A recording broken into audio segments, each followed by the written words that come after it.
Bonjour, bonjour frères et sœurs, bonjour, soyez bénis dans le nom de Jésus.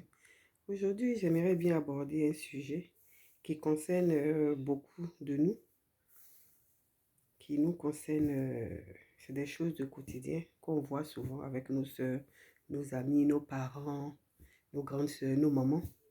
Souvent, j'entends des femmes qui disent, ah, le monsieur, il est marié, mais je suis avec lui parce qu'il s'occupe bien de moi et c'est pas mon problème, je m'en fous.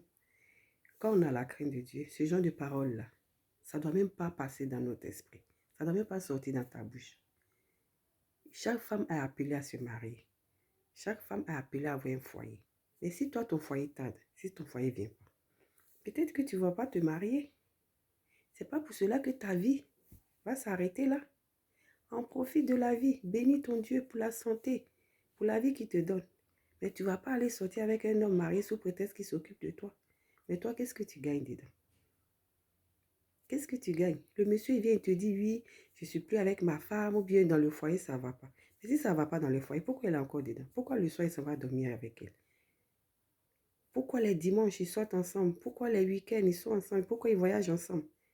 Et toi seulement, tu sers à ça pour coucher, parce que sous prétexte qu'il s'occupe de toi.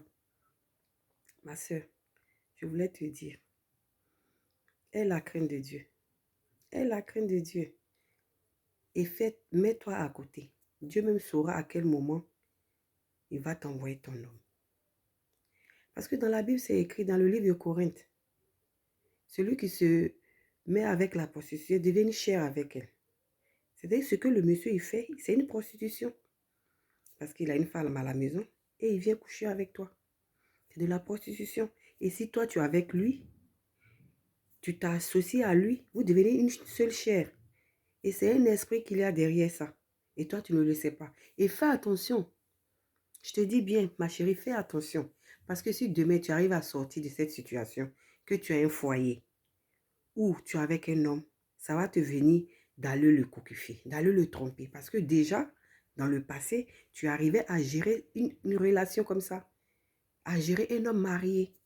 Tu arrivais à gérer ça. Et donc, quand toi, tu seras dans ton foyer, ça va t'arriver de faire ça, de tromper ton homme. Parce que tu es déjà habitué à ça. Et ce n'est pas bon. Ce n'est pas bien, ce n'est pas digne d'une femme. Donc, arrête. Arrêtez, mes soeurs. Il y a tellement d'inconvénients dans l'infidélité. Il y a tellement de choses dans l'infidélité. Tu ne peux pas avoir un bon profit. Ça ne peut pas te profiter. Surtout un homme qui est marié, laisse-le. S'il vient te dire qu'il est marié, il veut laisser sa femme, qu'il laisse sa femme, mais pas à cause de toi, que tu ne sois pas le sujet de sa rupture. Aujourd'hui, il y a des femmes qui veulent se marier. Elles font tout, elles luttent. Mais tu as oublié quand tu prenais le mari de ta copine. Maintenant que ton âge avance, c'est ça, tu sais que tu dois faire le foyer et tout le matériel que tu récupérais les hommes mariés. C'est le moment de t'en occuper. C'est le moment que tu utilises. Parce que tu vois que l'âge passe. Maintenant, les gens te regardent. Hey, cette femme-là n'est pas mariée. Cette femme-là, elle est comme ça, elle n'a pas d'enfant. Maintenant, tu cherches à avoir ta cote. Dieu a dit dans la Bible, c'est dit, l'homme quittera son père et sa mère et s'attachera à sa femme. Ils feront une seule chair. Il n'a pas dit qu'il va s'attacher à plusieurs femmes. Pour faire une chair avec plusieurs femmes, à sa femme. Et ils feront une chair. C'est-à-dire que ça va être cette personne-là qui peut coucher, ça va être cette personne-là qui l'est dans le foyer, ça va être cette personne-là qui fait sa vie. Donc vous aussi, mes frères et sœurs, arrêtez de donner de faux espoirs aux femmes. Arrêtez de dire oui que vous êtes dans le foyer, ça ne va pas. Si ça ne va pas, allez-y, séparez-vous.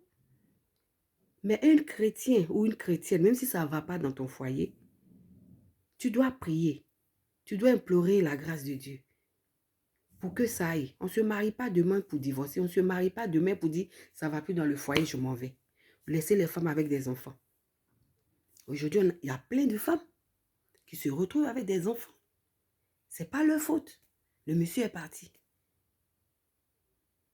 Elles deviennent des rebelles, des femmes rebelles. Aujourd'hui, ces femmes-là, tu les vois, elles sont méchantes, elles ont d'autres comportements. C'est toutes ces expériences qu'elles ont vécues. Donc, vous aussi, les hommes. Hein? Ayez la crainte de Dieu.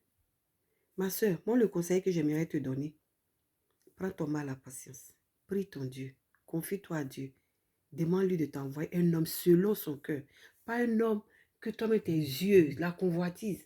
Parce qu'il a l'argent, ou bien parce qu'il travaille déjà, ou bien parce qu'il est beau. Mais que Dieu t'envoie un homme selon son cœur. C'est-à-dire qu'un homme qui a la crainte de Dieu, qui respecte, qui connaît la valeur de la femme, qui connaît la valeur du foyer. Et tu vas voir que ta vie, avec ce monsieur-là, vous allez faire toutes vos choses ensemble. Ça va avancer. La grâce de Dieu sera sur votre vie. Si seulement tu es décidé à te marier et que tu as la crainte de Dieu. Mais si tu n'es pas prête à vivre dans le foyer, ce n'est pas la peine. Parce que quand Dieu va t'envoyer un homme, et puis après, tu vas être infidèle.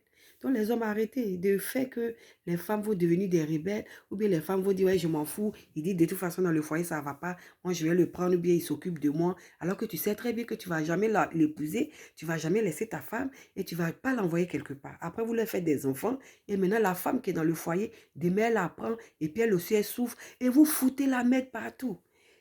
C'est la peine, l'amertume. Les femmes pleurent au foyer, les femmes pleurent dehors et personne n'est heureux. Et vous, tout ça là, c'est lié au ciel.